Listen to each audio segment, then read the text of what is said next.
I've wanted to show you this for a while. I saw you respond to it on Twitter. I waited as long as I could. I can't wait to get your reaction to the old tweet and delete from the one and only Dave Meltzer. Dave was responding to a tweet that says, my latest for NoDQ.com, where I theorize what the motivations were for John Cena and his turn both in and out of the ring. And Dave quoted it and said, the motivation is that Dwayne wanted Cody legit. And I know this as a fact because a mutual friend last week mentioned the politics, as Levesque absolutely thought it was a terrible idea.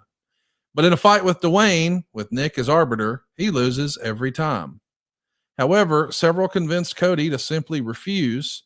So art was a lot like life this time. Dwayne couldn't go after Cody politically, so he let it go. Cena was the second choice, and Cena was fine with it. Punk was never asked.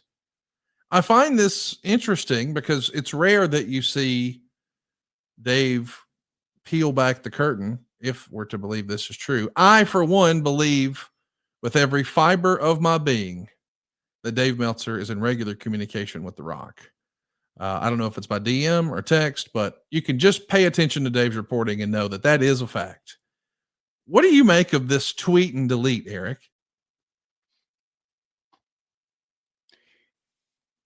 You know, every time I read something or hear something from Meltzer, it's like I would imagine eating a fistful of mushrooms and a couple of hits off the bong and going into a theater of the absurd performance in Venice Beach. The guy's just freaking bizarre. I don't know why I'm not doubting that you're right, because I don't know why you feel as strongly as you do. I haven't seen evidence that you've obviously seen. I can't imagine for the life of me why in the name of fuck Dwayne Johnson would ever spend a minute talking to Dave Meltzer unless it was to fuck with him. And because it's so easy to play him because he is a mark. He may hate that word. He hates it because it defines him and he hates being called one, but that's what he is. And perhaps if there is a regular communication, it's because Dwayne's having a blast fucking with him, like I know a lot of other people have. So I don't know.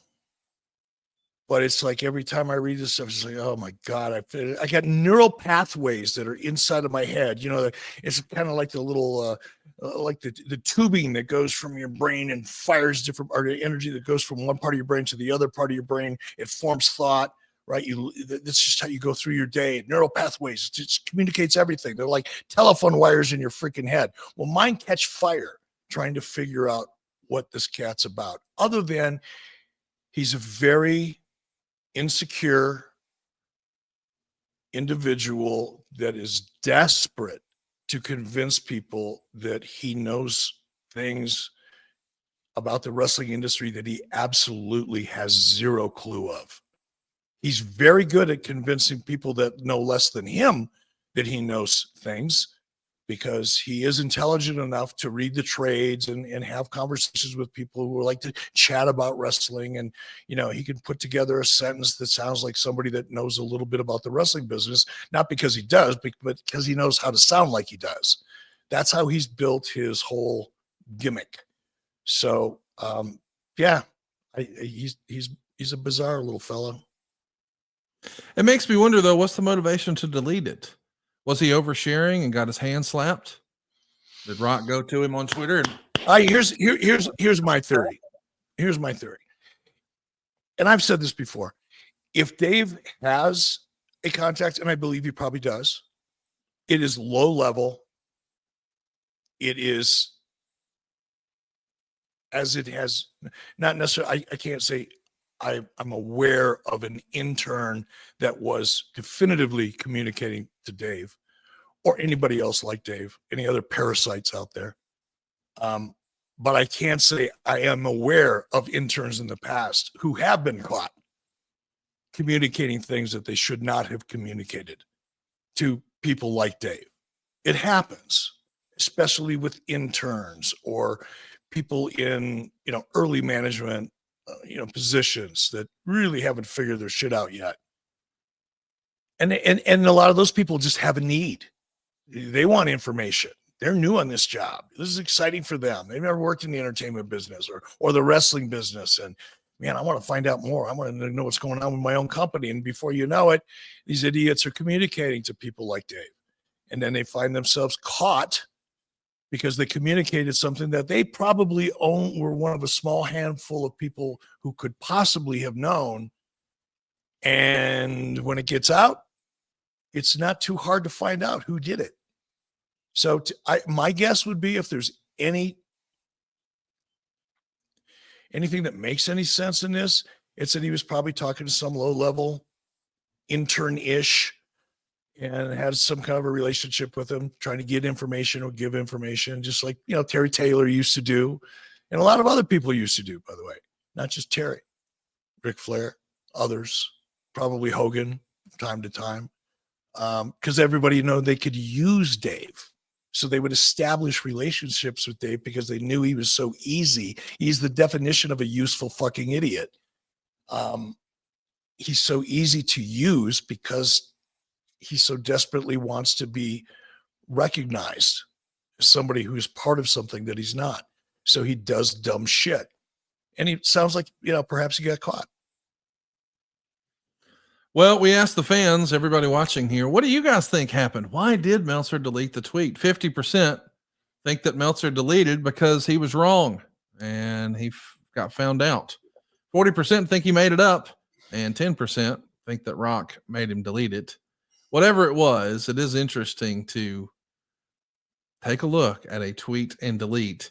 Want to give a shout out and throw a little love to Ryan A. Appreciate you being here with us. He wishes that you would grow your hair out and dye it black again, Eric. Instagram Wrestling Historian says Sting and Goldberg both being heels in WCW was bold.